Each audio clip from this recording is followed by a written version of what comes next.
की शोभा निवण है। मार साहब जी का जीवन वाकई ऐसी नम्रता से ही गया है।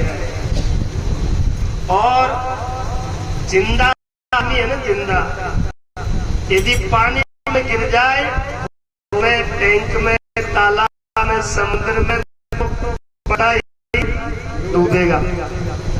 और मुर्दा को डाल दिया जाए तो हाँ जी गिर जाएगा। अच्छा, जिंदा आदमी डूबता में कोई पकड़े जको भी डूब जाए, और मुर्दा के ऊपर बैठ जाए तो गिर जाए। कह रहे तुलसीदास जी महाराज जी के कोई जरूरी काम हो गया तो मैं मुर्दा पर बैठ गया बताए। और मुर्दा का मतलब निरअहंकारी,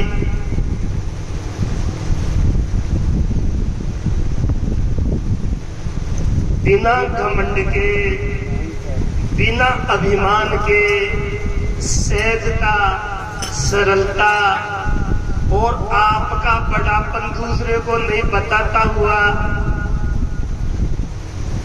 खुद बड़ा है लेकिन आप छोटा रह करके रहता है। आप रवे रज कण जैसा ईसा मिंग भलजान राजिया। प्रभुता मेरु समान, उनकी महिमा तो मेरु पर्वत की तरह है, पर फिर भी आप रवे रज कण जैसा ऐसा मिंग भलजान, रजकण जैसे रहते हैं। और उनकी महिमा सुमेरु पहाड़ जैसी है।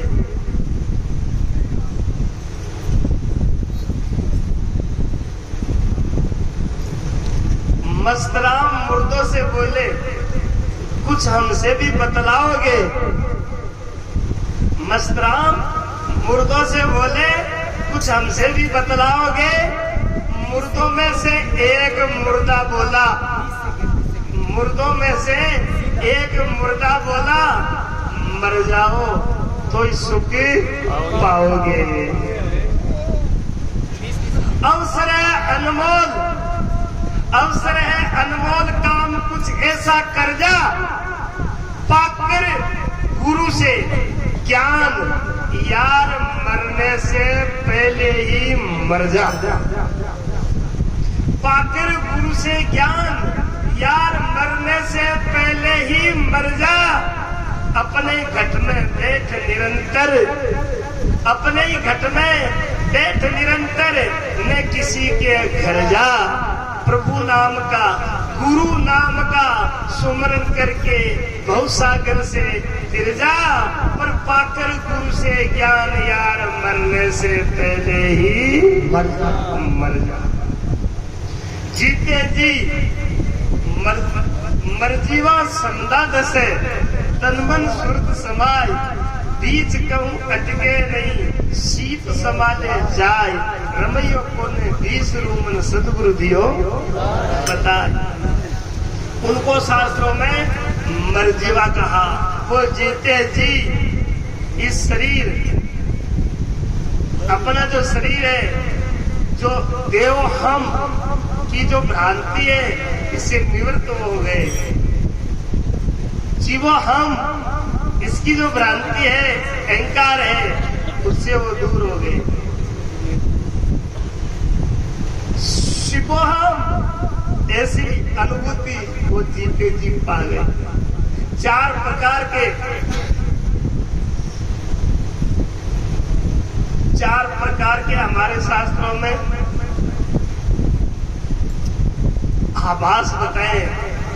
एक तो देहात्म अध्यास, देहात्म आभास, एक इंद्रियात्म आभास, एक ज्ञानात्मक अध्यास।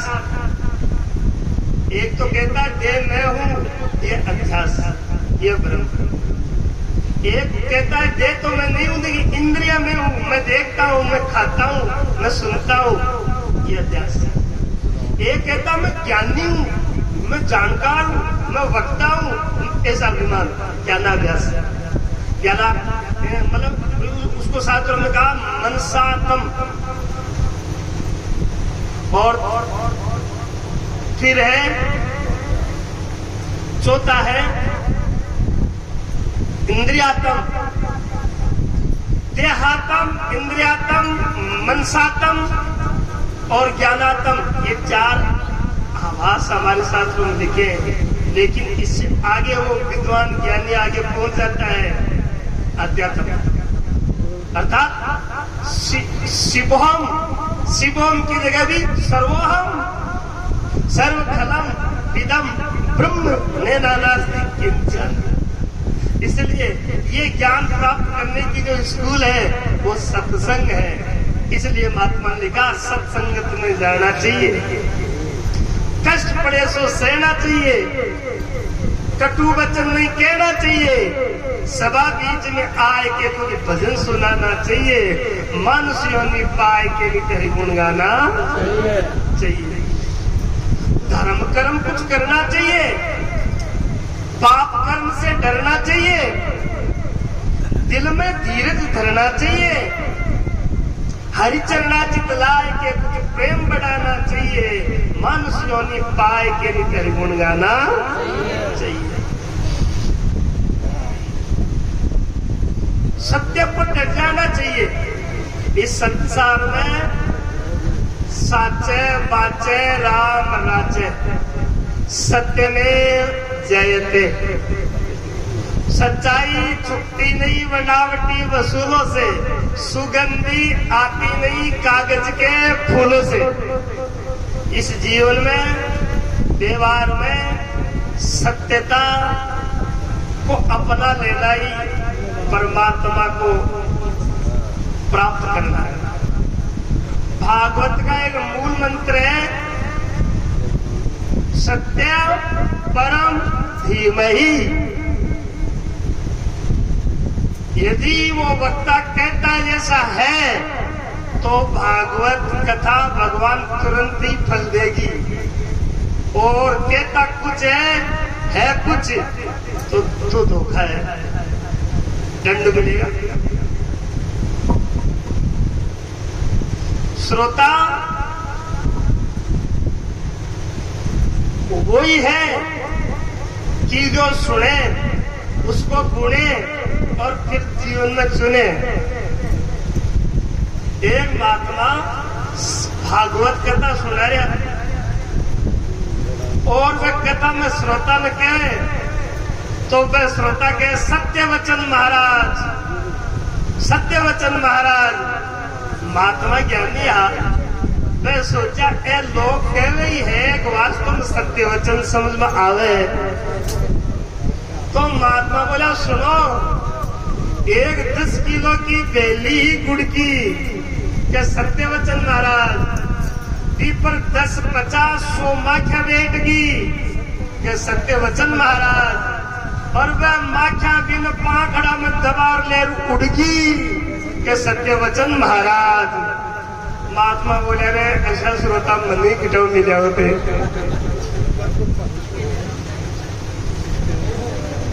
मैं बिल्कुल गप मेल दी झूठ मेल दी तो भी सत्य वचन। ये बात तक है कि सत्य पर डट जाना चाहिए और झूठ बात नट जाना चाहिए, देश हित कट जाना चाहिए। यदि देश और धर्म की कई चर्चा होती है और जरूरत पड़े तो बलिदान देना चाहिए।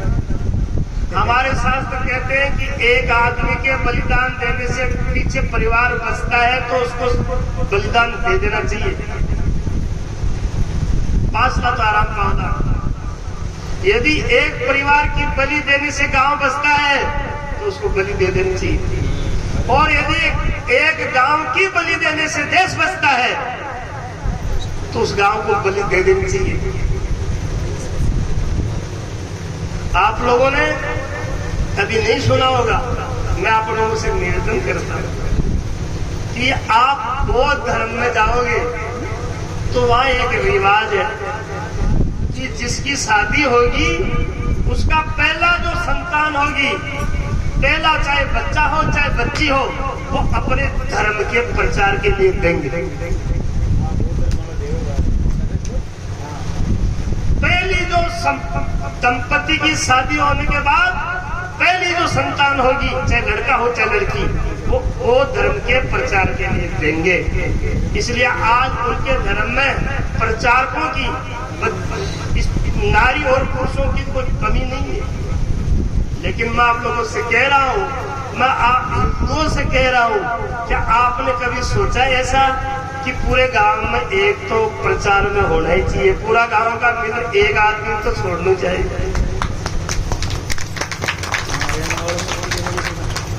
परिवार में नहीं सही, दंपति में सही, लेकिन एक एक गांव से एक एक प्रचारक तो समाज का, धर्म का, सत्संग का, स्वयं सेवक का, या मैं कहूँ संत का, ईश्वर का प्रचारक, धर्म का प्रचारक होना ही चाहिए। मेरे भाई बहनों, जब प्रचारक नहीं होंगे तो प्रचार कैसे होगा, और जब प्रचार नहीं होगा तो मेरे भाई बहनों आप बताओ, ये आपका सब जो हिंदू धर्म है इसको कौन जानेगा, इसको कौन जानेगा कि हिंदू धर्म है।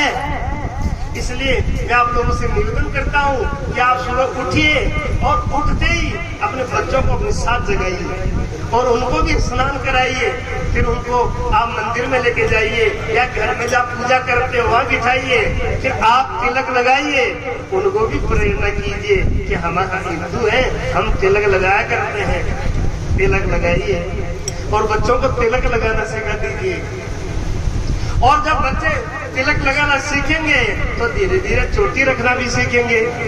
जब चोटी रखना सीखेंगे तो धीरे धीरे वो सत्संग में भी आएंगे, मंदिर में भी आएंगे, तो शाखा में भी जाएंगे। और जब शाखा में, मंदिर में, और जब वो धर्म की चर्चा सुनेंगे तो फिर गीता से भी प्रेम करेंगे, भागवत से भी प्रेम करेंगे, अपने जो है रामायण जी से भी प्रेम करेंगे।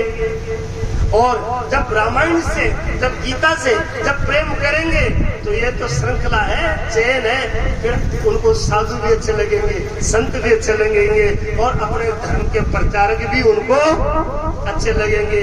नहीं तो धीरे धीरे ये संस्कृति हमारी लोप हो जाएगी, क्योंकि आने वाली पीढ़ी तो मोबाइल के चिपकी हुई है, कंप्यूटर के चिपकी हुई है। फिर हम कहें सत्संग सुनो, गीता जी पढ़ो, ये भागवत पढ़ो, उनको जरूरत क्या पड़ी है गीता भागवत रामायण की? जब संस्कार ही नहीं है तो उनका संसार ही वैसे है। इसलिए मैं आप लोगों से निवेदन कर रहा हूँ, मेरा एक हो सकता है मैं पूरे हिंदू समाज को एक आह्वान देना चाहता हूँ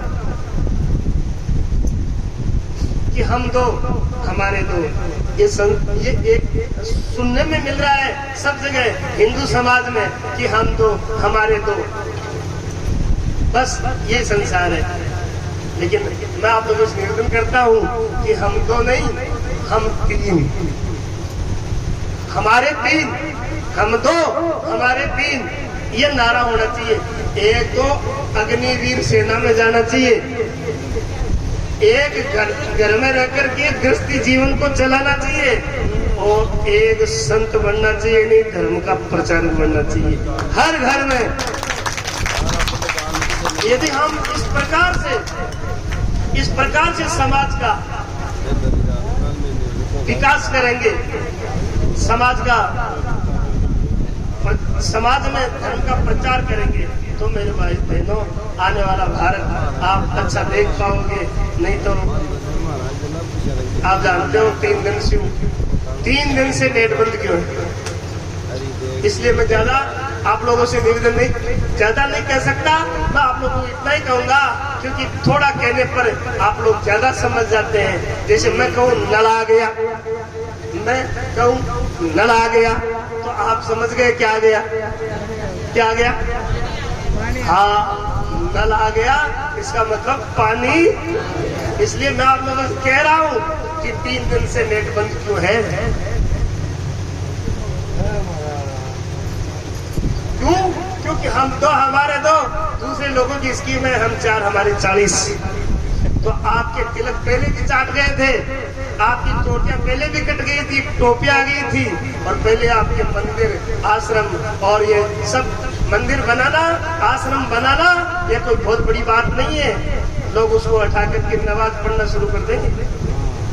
इतनी बड़ी बड़ी बिल्डिंग है, पहले भी टूटी है, फिर टूट जाएगी। इसलिए तो आप लोग से निवेदन करता हूँ कि आप लोग जरा सचेत हो जाएं, सावधान रहें और चिंतन करें इस बात का। इसलिए मैंने नहीं कहा, मैं तो आपको आज कह रहा हूँ, ये हरिनारायण जी महाराज का वचन है। इन्होंने कहा देश हित कथ जाना चाहिए। दुर्बल के अपराध में दिल में गम खाना चाहिए। मनुष्य योनि पाए के नित हरि गुण गाना, गलती पर पछताना चाहिए। हम मनुष्य हैं, मानव है, हमारा स्वभाव है गलती करना। हमसे गलती हो सकती है, तो गलती होने के बाद में हमें क्षमा याचना कर लेनी चाहिए। भाई ये गलती हमसे हो गई, कोई बात नहीं, हमको माफ कर दो। और एक बार, दो बार, तीन बार माफी मांगने के बाद यदि कोई माफ नहीं करे तो उसको क्या करोगे आप? हमारे मार साहब कह रहे कि मैं आंसू निकाल दिया, इस अवसर ने मैं रो लियो, फिर भी उसको दया नहीं आई। मैं आपको एक बार बता दूं, एक सूत्र बताऊं, यदि आप में क्षमा करने की ताकत नहीं है तो आप कभी भी चिंता से मुक्त नहीं हो सकते। आप रात दिन डिप्रेशन में, रात दिन तनाव में, रात दिन ईर्ष्या में, रात दिन राग द्वेष में घूमते रहोगे यदि आप में क्षमा किसी की गलती को माफ करने की शक्ति आप में नहीं है। क्योंकि अंदर अंदर छीनते रहोगे, अंदर अंदर घुटते रहोगे।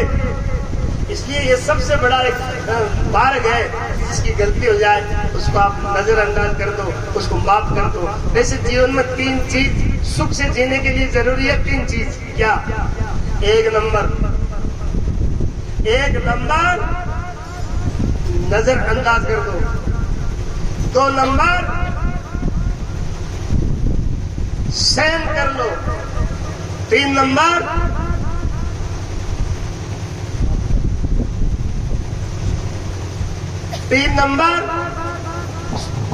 अनदेखा कर दो।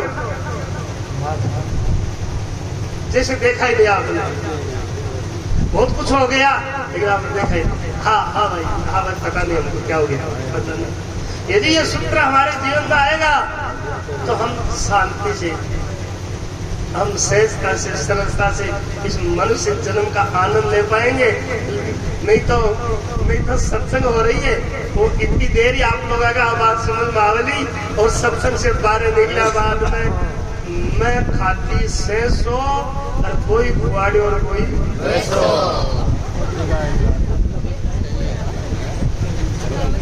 यदि आपके जीवन में ये कथा क्या कम हो रही है, सत्संग कम हो रही है, महात्मा लोग कम प्रवचन दे रहे हैं। आजकल तो यूट्यूब पर पल में नई सत्संग आ रही है, नई कथाएं आ रही है। फिर समाज में दिन दिन विकृति बढ़ती जा रही है। कारण तभी चिंतन किया, पहले इतनी कहाँ सत्संग होती थी, इतनी कहाँ कथाएं होती थी, फिर भी लोग सदाचार से रहते थे, प्रेम से रहते थे, व्यवहार से रहते थे। और इतनी सारी सत्संग सुनाने के बाद भी आज हर घर में कलह, हर घर में डिप्रेशन, तनाव, मनमुटाव, बिखरा। कारण एक ही है कि हम सुनते तो हैं लेकिन सुनते नहीं, और सुन करके फिर हम सुनते नहीं। इसलिए मैंने क्या बोला ये ज्यादा महत्वपूर्ण नहीं है, आप लोगों ने क्या सुना ये ज्यादा महत्वपूर्ण है। और जीवन में सुनना और चुनना ये एक बड़ी चीज है।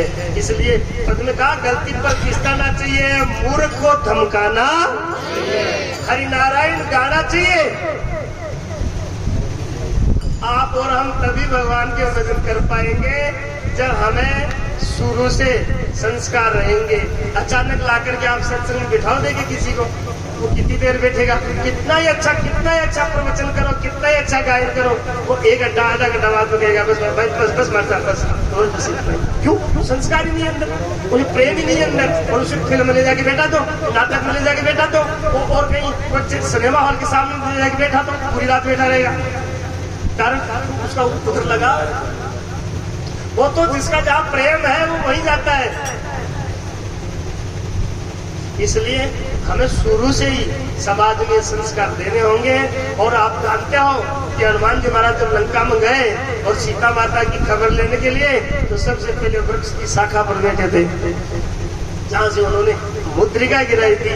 इसलिए मैं तो कहता हूँ कि समाज में, हमारे देश में डॉक्टर हेडगेवार जी ने 1925 से जो शाखा चलाई, उसमें जाकर के आप बैठना शुरू करें, परिवार को बैठाना शुरू करें, बच्चों को बैठने की सलाह दें। तो मैं जानो जब हनुमान जी शाखा का सारा लेते हैं तो आप और हम क्यों नहीं लेना चाहिए? हमको लेना चाहिए, विचार करना चाहिए, आगे बढ़ना चाहिए। बोलो सच्चिदानंद भगवान की, भारत माता की।